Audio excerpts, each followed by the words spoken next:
El Señor sea con nosotros en la medida que recorremos este material y estas sesiones. Van a ser unas 6 sesiones que vamos a tener en torno a un tema que hemos titulado En pos de la plenitud. Nos dio un poco de... queríamos concebir qué era lo que queríamos traer, y la razón del tema es porque por una serie de observaciones que hemos hecho como pastores, es posible, hemos entendido que hay muchos que necesitan una especie de ayuda para refrescar su relación con Dios, para procurar una mayor cercanía, una mayor pasión por las verdades que nosotros creemos, una especie de incentivo a la fe. Esta pandemia nos ha aislado, nos ha alejado los unos a los otros, y con ello ha implicado también un alejamiento de nuestras disciplinas espirituales como iglesia, de la oración conjunta, de la ministración conjunta, y es posible que muchos entonces en ese sentido hayan sufrido ese alejamiento en su vida espiritual, en su caminar. Y entonces queremos traer una serie de reflexiones en torno a qué nos dice la palabra, cómo la palabra nos conduce de nuevo a regresar a Dios desde donde estemos, desde la frialdad espiritual o desde una vida de inmoralidad que quizás alguno hayamos permitido, o desde la dejadez. Vamos a ver cómo Dios nos conduce de nuevo y de regreso a Él. He titulado esta primera sesión acerca de la plenitud en la vida cristiana, hablar en términos generales a qué nos estamos refiriendo con este concepto, y lo voy a usar de manera indistinta con el gozo cristiano o la plenitud en la vida cristiana. El material básico, el grueso del material, proviene de un libro que se titula Depresión Espiritual, aunque los que compren el libro se van a dar cuenta que no todo proviene de ahí, pero hay una buena parte de las reflexiones que van a venir de ahí. Este libro es una recopilación de 21 sermones que predicó el pastor Martyn Lloyd-Jones en el 1964 en su iglesia de Westminster en Londres. Él se percató de la misma manera que los hermanos que él pastoreaba se acercaban a él para confesar sus miedos, sus angustias, sus preocupaciones, y en esos intercambios él pudo detectar lo que denominó depresión espiritual. Vamos a ver en qué consiste eso, pero fue precisamente en ese intercambio pastoral que él se dio cuenta que era una condición común, era un padecimiento del alma común, esto que él llamó depresión espiritual. Y la forma de definirlo, digamos que podría ser así. En este caso, la depresión espiritual se definiría como un trastorno del alma donde el cristiano pierde el interés y la alegría por la salvación y su Salvador. Fíjense que pongo un asterisco, que no estamos hablando de la depresión clínica, que puede tener un origen orgánico, físico, en algunos. Personas que sin ningún motivo ni razón caen en un momento de profunda tristeza, de profundo desánimo y desmotivación, pueden tener una condición física que los conduzca a ese estado. Pero lo que nosotros queremos estudiar en estas sesiones, en esta y en las siguientes, es precisamente esto que él denominó una depresión espiritual. Es un estado del alma más que del cuerpo. Es un estado del alma que conduce a esa especie de desinterés, apatía por las cosas de Dios, por la salvación y el Salvador. No nos produce ya mayor entusiasmo las cosas que tienen que ver con Dios. No perseguimos con pasión nuestra santificación. Las disciplinas espirituales las hemos descuidado porque no nos atraen. La comunión con los hermanos tampoco tiene un lugar importante en nuestra vida. Y comenzamos entonces a tener esta vida mucho más asociada a cómo el mundo vive que a cómo se supone debemos vivir los hijos de Dios. Y esa falta de interés y esa falta de alegría por la salvación y nuestro Salvador es que nosotros queremos recuperar o contribuir con que los que la hayan perdido o hayan visto, digamos, que han perdido algo de eso, pues la puedan recuperar. En este sentido, entonces, él decía en su libro, o él una de las cosas que dice es que los cristianos infelices, deprimidos espiritualmente, son, para decirlo menos, una pobre recomendación de la fe cristiana. En cuanto al gozo exuberante de los primitivos cristianos, poca duda puede haber de que fue uno de los factores más poderosos en la expansión del cristianismo.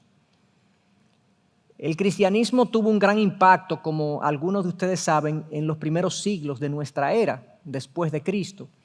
Los primeros 2 o 3 siglos literalmente fue trastornado por las verdades cristianas.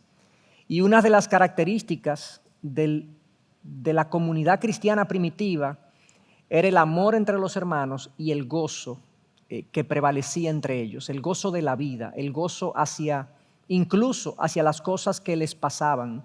En el libro de Hebreos hay un conocido pasaje donde algunos de ellos fueron, parte de algunos miembros de la iglesia primitiva. Cuando hablo de la iglesia primitiva no me refiero a uno en particular, ni la de Jerusalén, ni la de Colosa, ni la de Filipenses, sino los cristianos de los primeros siglos. En el libro de Hebreos hay una cita que dice que algunos de ellos fueron apresados y se le quitaron bienes por la causa de Cristo, y ellos estaban gozosos de haber tenido el privilegio de sufrir por el Señor. ¿Cómo así? O sea, ¿cuál es el criterio para que esta gente se goce en la vida? O sea, el que me quitaron cosas por la causa de Cristo. Bueno, eso caracterizó a los cristianos en los primeros siglos, el amor entre ellos y el gozo, a pesar de que todas las circunstancias les eran adversas. La mayoría de las circunstancias les eran adversas.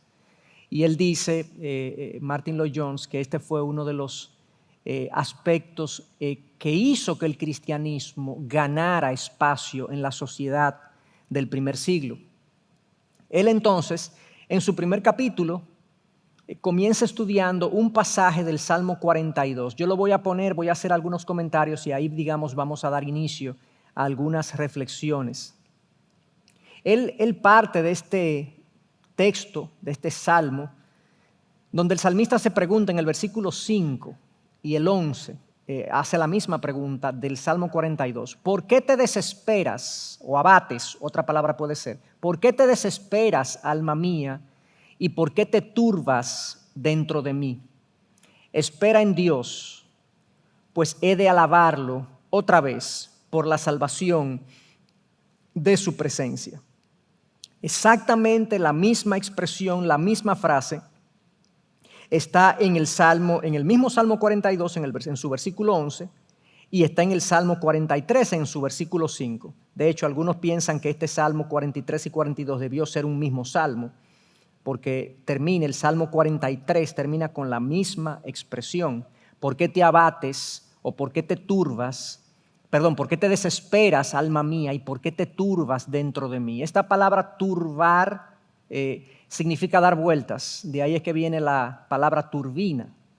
Es como cuando uno está dándole vuelta a algo. Hay una angustia, hay una desesperación, hay un abatimiento en el alma, en el interior, en que mi mente y mis emociones están afectadas por alguna situación que estoy experimentando. Y es interesante desde ya ver cómo el salmista está conversando con el alma del que está en esa especie de turbación, de aflicción dentro de sí. Y se habla a sí mismo: espera en Dios, pues he de alabarlo otra vez. ¿Qué era lo que le pasaba al salmista? Por lo menos, ¿por qué era que su alma estaba desesperada, turbada? No necesariamente nosotros nos vamos a desesperar o a abatir por las mismas cosas. Algunos lo hacen por un motivo, otros lo hacen por otro motivo. Lo que puede ser para ti motivo de angustia, quizá no lo es para mí.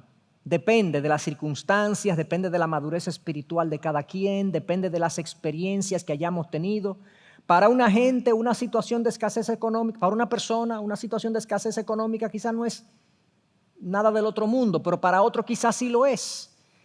Pero para otro un conflicto familiar le es más pesado y de más abatimiento que para otra persona. Entonces, las causas pueden ser diversas. Lo cierto es que muchos de nosotros nos podemos hacer la misma pregunta en algunas ocasiones. ¿Por qué te desesperas, alma mía? ¿Por qué te turbas? ¿Por qué te afliges dentro de mí? ¿Qué es lo que te pasa que estás dando vueltas y vueltas sobre la misma cosa? En el caso del salmista, voy a poner una lista de las cosas que le estaban pasando a él y voy a leerlo en el Salmo 42. No lo traje el Salmo 42 completo porque era un poco largo, pero voy a leer a qué se refiere. Lo primero es que vemos en el versículo 3 angustias y lágrimas. Él dice, mis lágrimas, el versículo 3, han sido mi alimento de día y de noche. O sea, este hombre está afligido realmente. Es un hombre que está llorando, como un niño, diríamos nosotros. Es un hombre que está abatido, que está inquieto, preocupado, afligido. Ahí mismo él dice que mis lágrimas han sido mi alimento de día y de noche. Los comentaristas estudiosos de este pasaje dicen que lo que está diciendo de manera poética, estoy llorando, llorando y ni siquiera como. Eso es mi alimento. O sea que él tenía también falta de apetito y yo creo que muchos de nosotros podemos reportar que cuando nosotros estamos preocupados o inquietos o afligidos, también el apetito se nos va. Por ese motivo. En el versículo 3 también, él dice, mientras me dicen todo el día, ¿dónde está tu Dios? O sea, hay un ataque contra él posiblemente de algunas personas, de algunos personajes. David, como ustedes recordarán, fue un hombre perseguido. Fue un hombre que eso le atribuló durante un tiempo. Él fue perseguido por el rey del momento, que era Saúl. El rey Saúl lo persiguió porque el rey Saúl estaba celoso de David. Y David duró literalmente 10 años escondido, huyendo. Imagínense la ansiedad y la angustia que eso produce. Entonces él dice en el versículo 3 que me dicen, ¿dónde está tu Dios? O sea, la gente cuestionaba, ¿para qué que tú crees en Dios? ¿Qué es lo que tú estás creyendo? A ti te va a ir mal, nosotros te tenemos ya cogido y no te va a ir bien. Había un ataque de parte de él y eso también lo tenía afligido. En el versículo 4 él dice, me acuerdo de estas cosas y derramo mi alma dentro de mí. Habla del abatimiento y dice de cómo yo iba con la multitud y la guiaba hasta la casa de Dios. Él dice que no puede ir ahora, no puede adorar a Dios, no puede hacer su devoción habitual al Señor. Es como que a nosotros nos prohíban ir a la iglesia, nos prohíban ir a nuestros grupos, nos prohíban reunirnos y obviamente el que tiene un afecto por eso le va a abatir también. En el versículo 5, oigan lo que dice literalmente. Versículo 6, Dios mío, mi alma está en mí deprimida. Es una expresión como que parecería del siglo XX. Ver eso en la Biblia resulta un poco chocante y es interesante saber que eran emociones ya experimentadas, eran como padecimientos identificados de esa época. O sea, él está deprimido, como decimos nosotros, está down, está bajito el hombre. En el versículo 6, peor aún, él siente a Dios distante. Estoy buscando, versículo 9, perdón. A Dios mi roca diré, ¿por qué me has olvidado? ¿Por qué ando sombrío por la opresión del enemigo? Él siente a Dios distante, se siente frío en su relación con Dios. Entonces todas esas condiciones, esa aflicción del alma, esa depresión, esa persecución, ese ataque, esa distancia de Dios, Dios como que no le respondía a sus oraciones, pues el resultado es un alma turbada, triste, apesadumbrada, deprimida, como él reporta. Entonces, puede ser que nuestra frialdad espiritual y nuestra depresión espiritual no se deba a que estamos sometidos a pruebas necesariamente, como es el caso del salmista. Puede ser incluso que la bonanza, humanamente hablando, te lleve a la frialdad con Dios. Puede ser que el bienestar, la comodidad, la disposición de todo, de lo que muchas veces uno disfruta, te lleve también a olvidarte de Dios, a alejarte de las devociones que mantienen tu relación con Dios cercana. Entonces, sea que estamos lejos de Dios porque nos sentimos abatidos y no tenemos deseos de procurarle y de intimar, o sea que estamos alejados de Dios porque estamos en medio de bonanza y de cosas que nos distraen y de cosas que nos absorben y que succionan nuestra energía y en lugar de dársela a Dios, sea cual sea el caso, la situación es que esto es una situación común. Esto es un tema común en los creyentes, en los hijos de Dios. Estamos hablando del salmista. Bueno, hay otros salmistas además de David, pero el principal, el que escribió más de la mitad de los salmos aproximadamente, el hombre que se dice era un hombre conforme al corazón de Dios, y ciertamente David fue un hombre conforme al corazón de Dios. Cuando vemos la forma como él se derramaba, era un hombre pecador, caído, definitivamente necesitado de la gracia de Dios. Pero esto es un tema habitual en las Escrituras. A lo largo de la palabra vemos a hombres y mujeres luchando por mantener esa cercanía, esa frescura, esa intimidad con Dios que es tan necesaria para nuestras almas. Y en vista de eso, entonces hay dos razones por las que nosotros queremos abordar este tema. Ya un poco lo dije al principio, pero primero, el estado mismo de aquellos que padecemos la depresión espiritual, es triste ver que hijos de Dios pasan gran parte de su vida en ese estado. Gente que nunca experimenta una pasión profunda por Dios. Gente que nunca experimenta una pasión por el pueblo de Dios, por la causa del Señor, por el reino de Dios, por las verdades espirituales, por las cosas del cielo. O sea, como que vivimos una vida muy horizontal, muy aquí, muy terrenal. Y es triste. Porque cuando Cristo dijo en Juan 10:10, yo he venido para que tengan vida y la tengan en abundancia, no era una vida enfocada en el aquí, en las cosas buenas que el mundo puede ofrecer, era una vida enfocada en Él y en las cosas espirituales. Entonces, lo primero es que queremos abordar el tema porque no queremos que muchos de nosotros estemos en ese estado de frialdad y distancia con Dios. No fue a eso que el Señor nos llamó. Y en segundo lugar, como ya mencionamos de alguna manera, porque un cristiano deprimido y desganado habla en contra del evangelio que nosotros decimos creer, definitivamente. Lloyd Jones añade en este sentido, en el tema del impacto que tiene esta condición frente al mundo, él dice lo siguiente: los días que vivimos son pragmáticos. La gente de hoy no tiene interés en la verdad, sino en los resultados. Solo quieren saber si algo funciona. Frenéticamente buscan y rebuscan algo que pueda ayudarlos. Nos corresponde, por lo tanto, representar a Cristo y a su causa y su mensaje y su poder, de tal modo que hombres y mujeres, lejos de vernos como enemigos, queden impresionados al observarnos y se sientan atraídos. Cualquiera que sea nuestra circunstancia o condición, debemos vivir de tal manera que ellos se sientan impulsados a decir: quiera Dios permitirme ser así. Ojalá que nuestras vidas inspiren a la gente a decir: aquí hay algo diferente, aquí hay algo distinto. Quiera Dios que yo pueda ser así como esa persona. Y muchas veces, fíjense que él agrega en una de las oraciones finales, que cuando nos vean, se sientan atraídos, cualquiera que sea nuestra circunstancia y condición. O sea, que nuestra atracción no sea necesariamente porque nos va bien humanamente hablando, sino porque lidiamos con la vida de una manera que es destacada, sabia, con otros criterios, que la enfermedad la enfrentamos de otra forma, que la escasez la enfrentamos de otra forma y que la bonanza no nos daña. Ustedes saben como decimos a veces, le subieron los humos a la cabeza. Yo no sé si los humos o los zumos. Yo creo que los humos. Bueno, asumiendo que es eso. Después, los que sepan más de ese lenguaje popular, pues lo corregirán. Se le suben los humos a la cabeza, sí, porque la bonanza muchas veces nos daña, nos cambia para mal. Nos hace con respecto a Dios, nos independiza, nos hace autosuficientes con respecto a la gente, nos hace arrogantes, orgullosos, creídos.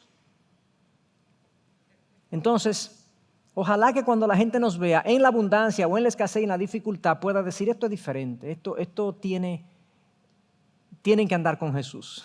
Como le dijeron a los discípulos en un momento dado que vieron a Pedro y a Juan y decían: no, esta gente tiene que haber estado con Jesús. Eso es lo que estamos.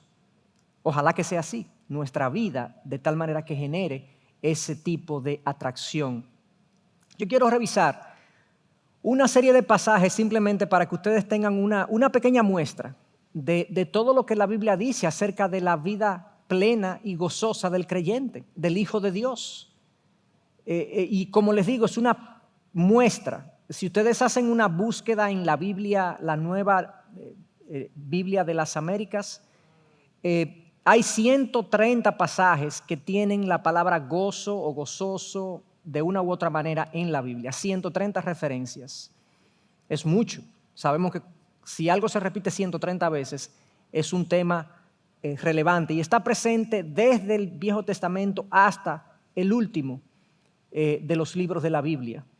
Y uno de ellos, uno de los más conocidos que citó de hecho Joan Veloz, el pastor Joan, para orar por nosotros, dice el Salmo 11, me darás a conocer la senda de la vida. Eso es salmista orándole a Dios. Me darás a conocer la senda de la vida. En tu presencia hay plenitud de gozo.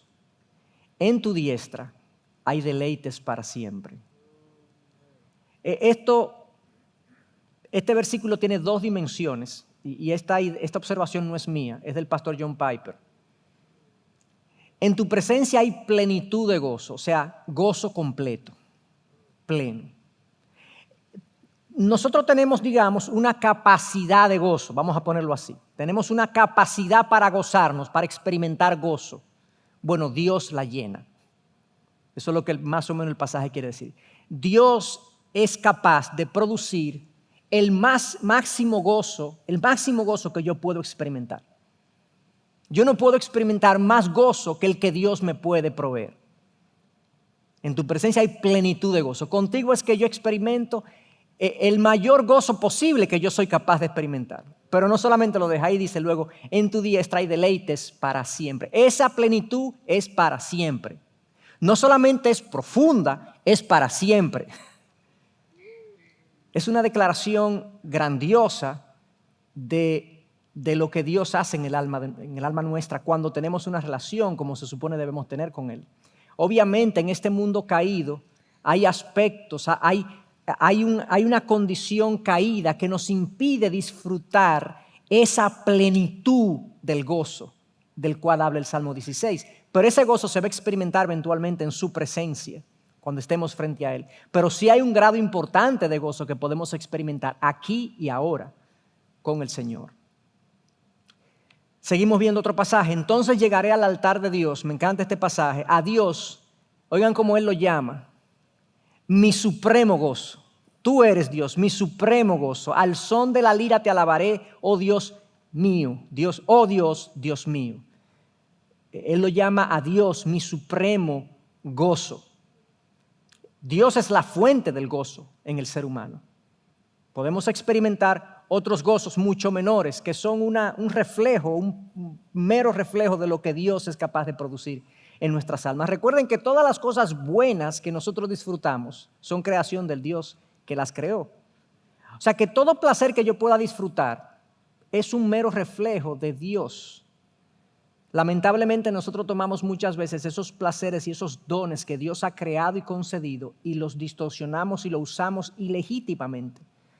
Pero la tierra, la creación, está llena de cosas buenas que Dios le ha dado al ser humano y a sus hijos. Y son un reflejo de la capacidad que Dios tiene de generar gozo. El salmista ora en el Salmo 51 y le dice al Señor, restitúyeme el gozo de tu salvación y sosténme con un espíritu de poder. Conocemos mucho ese pasaje porque ese es el pasaje donde David se arrepiente luego de su adulterio. Y aquí vemos dos cosas importantes acerca del gozo del creyente. Primero, David por lo visto perdió el gozo de la salvación de Dios. O sea, David se consideraba un hombre cercano a Dios, salvo por la gracia de Dios, pero su pecado lo condujo a no sentir gozo por la salvación recibida. O sea que cuando nos encontramos en pecado en nuestras vidas, en prácticas, en hábitos, en formas de cualquier tipo que sean ofensivas a Dios, hay una agresión contra el gozo de nuestra alma. Y es una de las primeras cosas que tenemos que revisar cuando yo no estoy experimentando y disfrutando de una vida de gozo, de cierta plenitud. Es bueno, ¿cómo estoy yo en ese aspecto? ¿Estoy yo siendo observador de mi caminar delante de Dios? ¿Está Dios agradado y complacido? No somos perfectos, sabemos, pero están identificadas mis caminos delante de Dios, y cuando me desvío le pido perdón, tengo una observación sobre eso. Porque le dice, restitúyeme el gozo que he perdido. Esa es la primera observación. El pecado se roba el gozo de Dios en nosotros. Y segundo, Dios da gozo. Aquí es un regalo, o sea, Él dice, restitúyemelo el gozo. Él ya se arrepintió, ya David se arrepintió. Ahora le pide a Dios, dámelo de nuevo. Es algo que viene de Dios, es un regalo de Dios. Por eso, Gálatas 5:22 dice que el gozo es fruto del Espíritu Santo. El fruto del Espíritu es amor, gozo, paz, paciencia, y ahí hay 9 manifestaciones del fruto del Espíritu, pero el gozo es el segundo después del amor. Seguimos viendo. Entonces, tanto los cantores como los flautistas dirán, otro salmo, en ti están todas mis fuentes de gozo. Una vez más, es un énfasis que Dios es la fuente de nuestro gozo. Qué hermosos, esto es Isaías, hablando de Dios y del Evangelio, qué gozos son sobre los montes los pies del que trae buenas nuevas, del que anuncia la paz, del que trae las buenas nuevas de gozo, del que anuncia la salvación y dice a Sión, tu Dios reina. Sabemos que Isaías, en ese capítulo 52, Isaías es el profeta que más habla de Cristo de manera profética, porque él profetizó 600, 700 años antes de Cristo. Y aquí dice, qué bendición es los pies del que trae buenas nuevas. Buenas nuevas es el evangelio de Jesucristo. Cuando venga va a ser buenas nuevas de gozo. Eso es lo que trae principalmente. Así se identificó entonces las buenas nuevas del evangelio. Juan 10:10, esto es Cristo hablando. Fíjense que pasa del Viejo Testamento al Nuevo Testamento. El ladrón solo viene para robar, matar y destruir. Yo he venido, dice Jesús, para que tengan vida y para que la tengan en abundancia. Nosotros podemos decir, eso fue que vino. Cristo vino también a quitar el pecado entre nosotros. Sí, eso es parte de para que tengamos vida. Estábamos muertos en delitos y pecados, y ahora, luego de la cruz, cuando nos arrepentimos de nuestros pecados, Él nos perdona y nos da vida, y vida abundante, porque es una vida libre ahora, libre del pecado, libre de las atracciones. Aunque seguimos siendo tentados, ahora tenemos una capacidad que no teníamos antes para decir no a la tentación y contar con la fuerza del Espíritu para decir sí a la vida que Dios quiere para nosotros. Y la vida cristiana entonces no es solamente decir no y no puedo y no puedo y no puedo y no puedo. No, la vida cristiana consiste también en decirle sí, ahora puedo amar diferente, ahora puedo perdonar diferente, ahora puedo ser misericordioso como nunca lo había sido, ahora puedo tener gracia con los demás y generosidad como antes no lo era. O sea, no solamente el cristianismo es decirle que no al pecado, sino es sí a la virtud, a la gracia, a las cosas que Dios hace, a las cosas que Dios es. Entonces, una vida en abundancia. A eso fue que vino Cristo. Esta descripción de los discípulos ahora me gusta mucho. Los discípulos estaban continuamente llenos de gozo y del Espíritu Santo. Parece redundante eso, porque si estaban llenos del Espíritu Santo, claro que estaban llenos de gozo también. Pero es una hermosa redundancia. Llenos de gozo y llenos del Espíritu Santo. Romanos 14:17, Pablo hablando, porque el reino de Dios no es comida ni bebida. No se trata de cosas materiales ni cosas de aquí, sino justicia y paz y gozo en el Espíritu Santo. Es un gozo que produce el Espíritu Santo en nuestra relación íntima con Dios. Y estoy llegando al final de esta. Hay muchísimos otros pasajes, pero traje solamente algunos. Pablo le dice a los corintios, en 2 de Corintios, somos tratados como desconocidos, pero bien conocidos, como moribundos, pero vivimos, como castigados, pero no condenados a muerte, como entristecidos, pero siempre gozosos, como pobres, pero enriqueciendo a mucho, como no teniendo nada, aunque poseyéndolo todo. Qué paradojas, qué hermoso pasaje, Pablo. Y sabemos que Pablo no está escribiendo desde una posición privilegiada, cómoda. No, Pablo fue un hombre sufrido. Y de hecho, en ese mismo texto, él dice todo lo que pasó. pero aquí habla de que nos tratan como entristecidos, ven algunas cosas que a nosotros nos pesa. El cristiano vive de una manera más sobria, más seria que el resto, porque entiende que la vida es más importante que lo que la gente piensa que es. Aquí, mientras estamos aquí, le tendremos que dar cuenta a Dios de todo lo que hagamos aquí, ¿cierto? Eso nos da una sobriedad, pero nos da también una capacidad para disfrutar de manera más profunda la vida. Entonces hay muchas cosas en el mundo que nos entristecen, sí, pero hay realidades espirituales que nos llenan de gozo también. Entonces estamos entristecidos por muchas cosas, pero también llenos de gozo, en un sentido. Entonces, así somos. Pablo le manda a los tesalonicenses, estén siempre gozosos. Y luego dice, orad sin cesar, pero me encanta este mandato, este imperativo, estén siempre gozosos. Y el último pasaje que quería citar era Filipenses 4:4, regocíjense en el Señor siempre. Otra vez lo diré, regocíjense. Él dice exactamente lo mismo en Filipenses 3:1. Y la carta a los Filipenses es conocida como la carta del gozo. Así no la tituló así, pero la titularon así los estudiosos. Cuando leyeron la carta se dieron cuenta que el mandato más recurrente, la virtud más aplaudida por Pablo en esa carta es el gozo del creyente, el gozo en la vida cristiana. Fíjense cómo él le llama, el gozo en el Señor. ¿Cómo es eso? ¿Cómo es el gozo en el Señor? Bueno, piensen, la mayoría de los que están aquí quizás son padres, y los que no lo son saben, porque nosotros los papás lo decimos, que nosotros experimentamos gozo cuando vemos a nuestros hijos hacer algo, ¿cierto? Lo vemos hacer algo y tienen cierta destreza y nos da como gozo.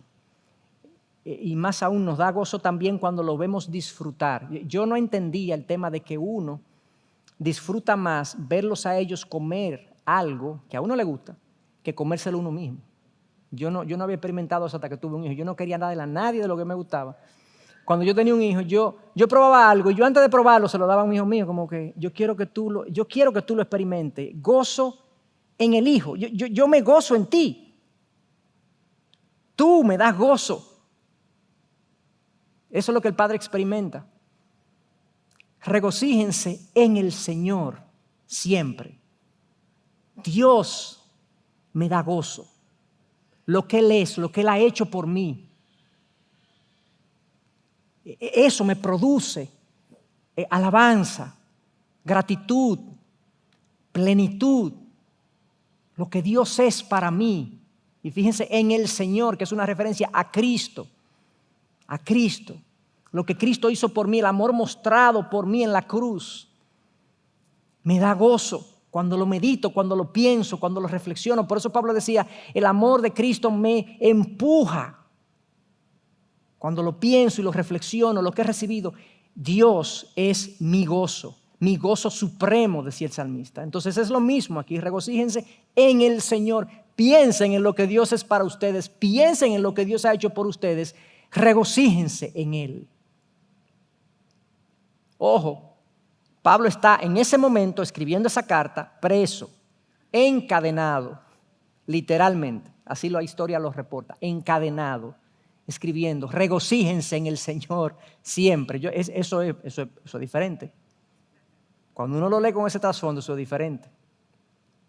Entonces, ¿qué podemos decir? Algunos principios simplemente de este recorrido que hicimos acerca del gozo. En primer lugar, Dios es la fuente del gozo.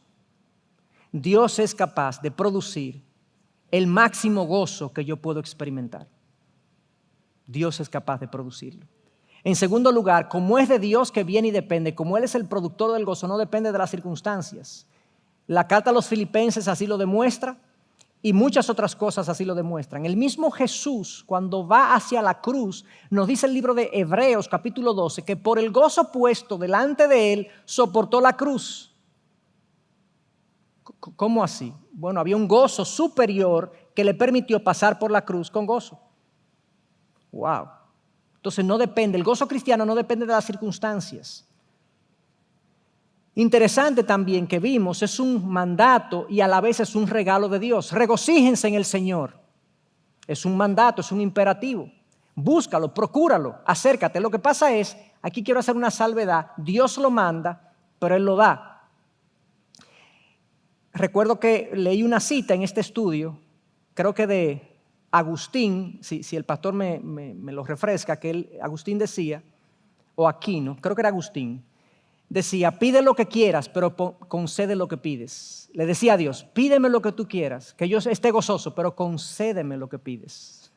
O sea, Dios, ¿qué tú quieres? Pero ayúdame a hacerlo. Eso es lo que le está diciendo.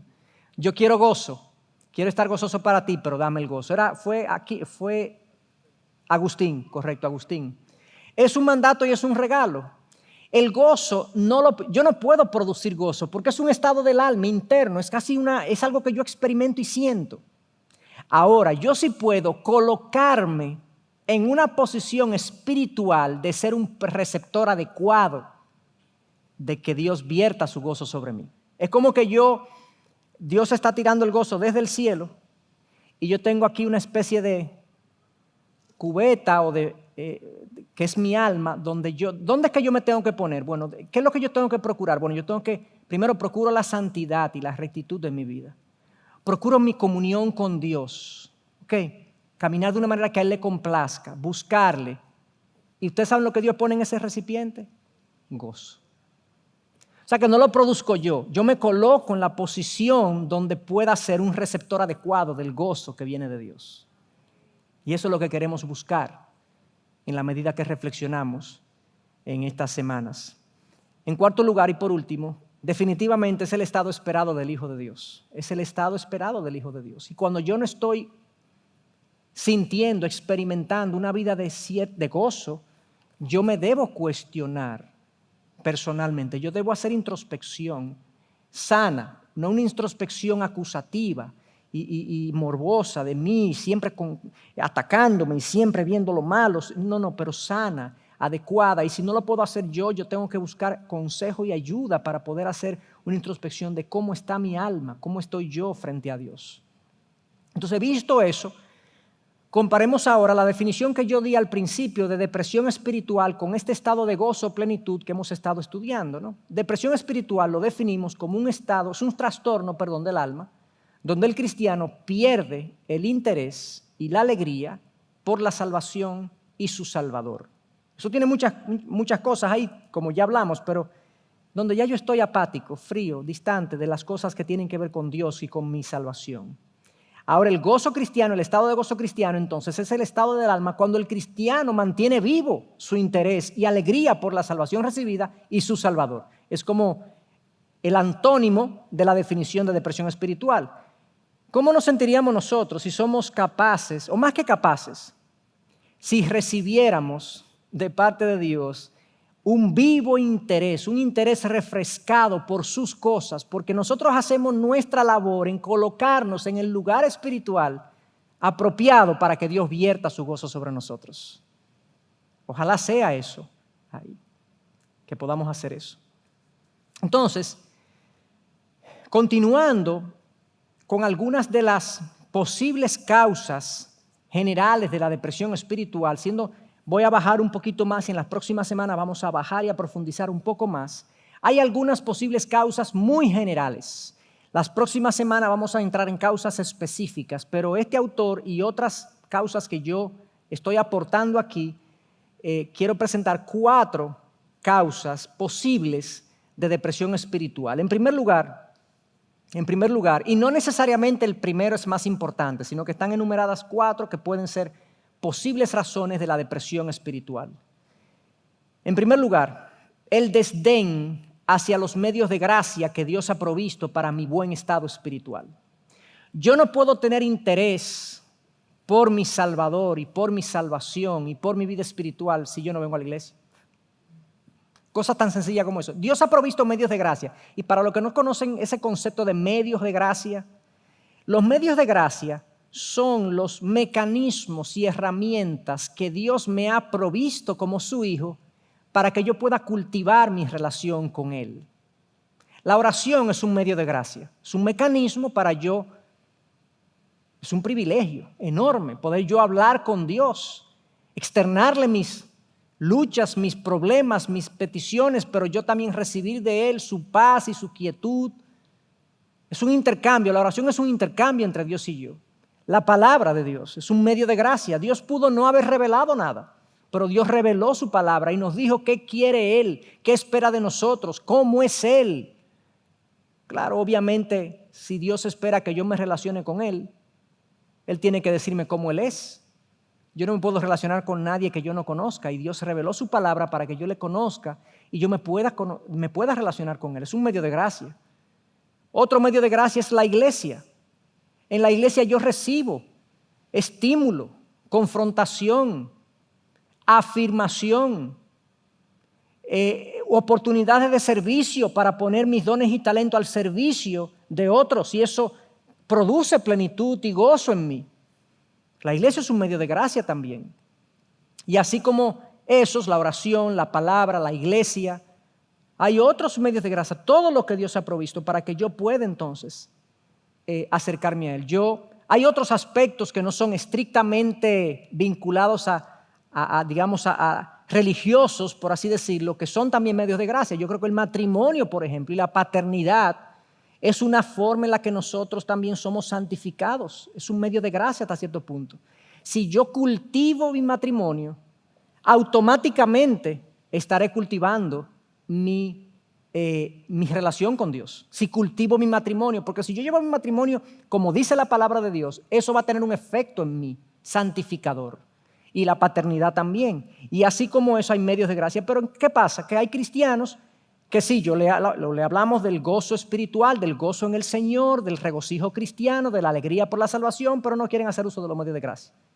No quieren orar, no quieren leer la palabra, no quieren cultivar su cristianismo, no quieren venir a la iglesia, no quieren servir, no se integran, no conocen otros cristianos, viven desconectados y no es posible. Es difícil. En segundo lugar, el temperamento o la personalidad. ¿Qué tiene esto que ver con la depresión espiritual? La primera es una razón que yo incluí, la segunda es una razón que incluye Martin Lloyd-Jones. Claro, cuando uno lo analiza, ustedes saben que hay gente y hay gente, ¿verdad?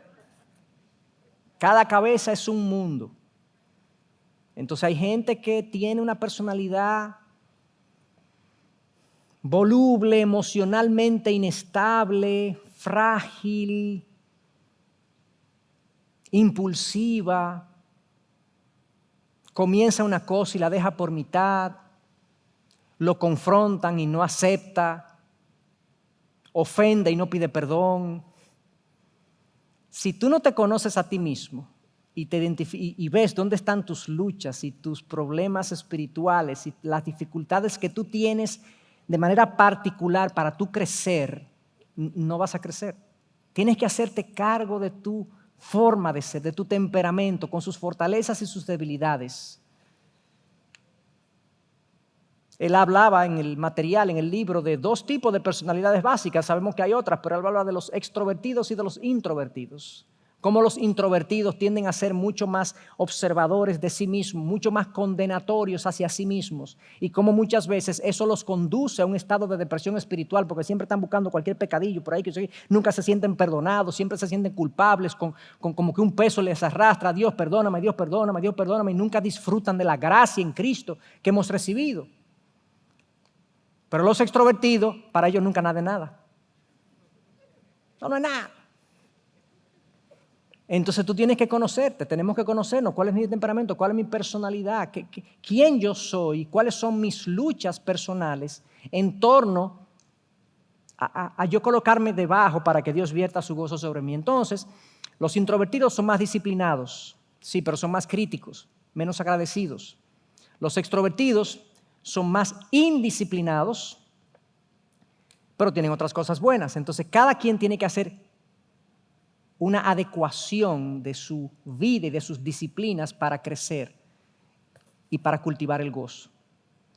Más adelante vamos a seguir viendo algunas de estas implicaciones, no hoy, pero más adelante en las sesiones siguientes. Las condiciones físicas. En momentos particulares, en etapas de la vida, hay veces que yo me descuido con mis condiciones físicas, no duermo bien, no descanso, no como bien, lo que sea, y me produce entonces una debilidad espiritual. En la Biblia hay ejemplos de eso. Yo en mi vida personal puedo atestiguar que he vivido y hemos pasado por momentos así.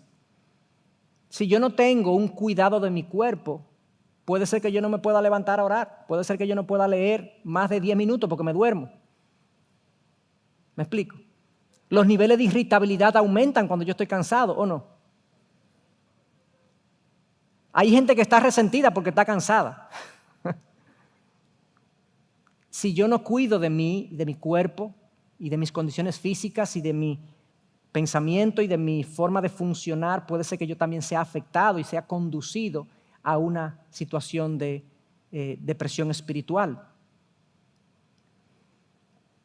Y por último, como les dije, esto es a nivel general. La guerra espiritual, obviamente, tenemos que considerarla como una de las... Quizás todo lo demás es cómo se manifiesta la guerra espiritual.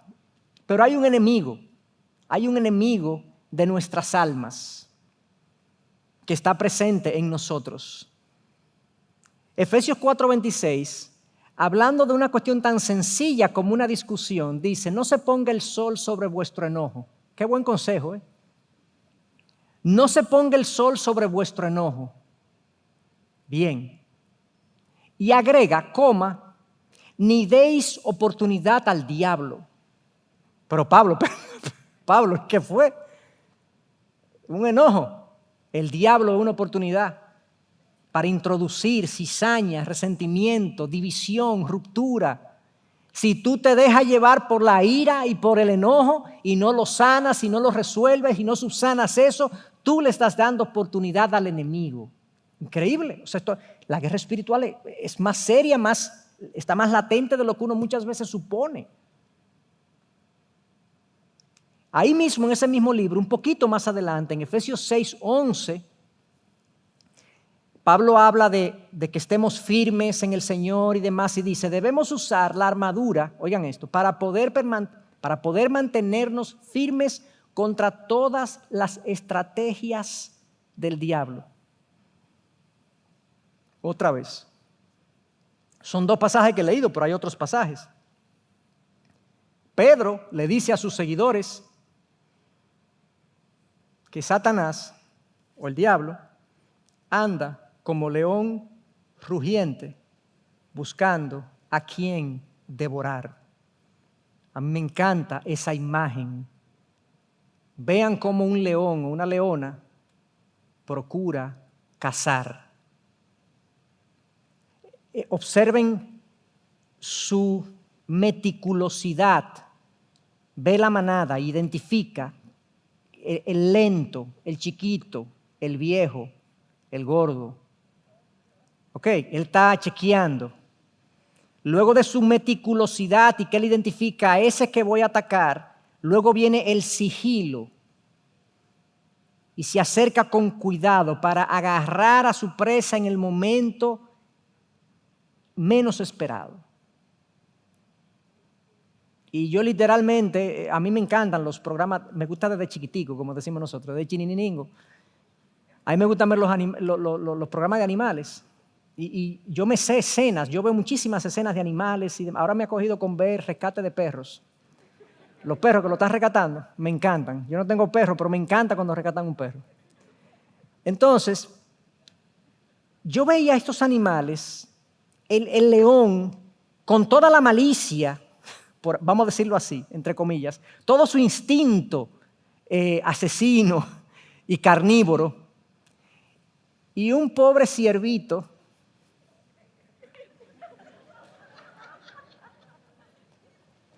como tan cándido, nada está pasando, estamos bien, estamos seguros, no hay problema, y tú lo ves, tú sabes, como moviendo la colita, y cuando ese león hacía así, que ese ciervito ve, así, como para dónde cojo, o sea, lo agarran desprevenidos. Él no sabía que ese león venía de ahí, que estaba ahí escondido, ahí abajo. Esa es la analogía que Pedro usa. Me encanta esa analogía porque la guerra espiritual, hay peligros en la vida cristiana que no nos percatamos, que somos ingenuos, que somos superficiales. no fortalecemos los músculos para cuando nos toque correr con toda la velocidad posible. Y sucumbimos. Y caemos en pecado y caemos en depresión espiritual. Y nos captura una buena cosa, pero nos absorbe la atención y nos desvía de Dios. Y Él dice eso, Él habla de esto. Pudiéramos hablar mucho más de eso.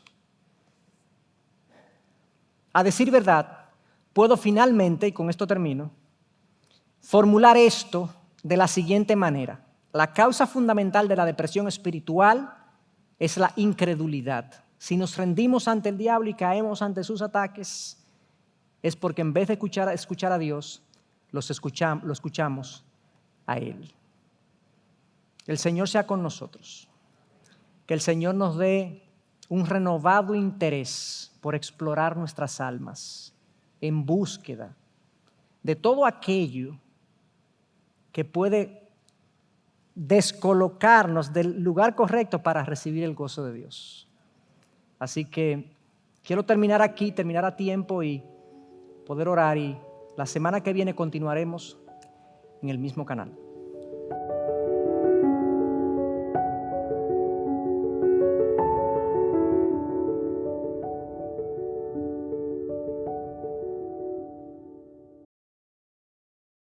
Gracias por acceder a este recurso. Espero que haya sido de gran bendición para tu vida.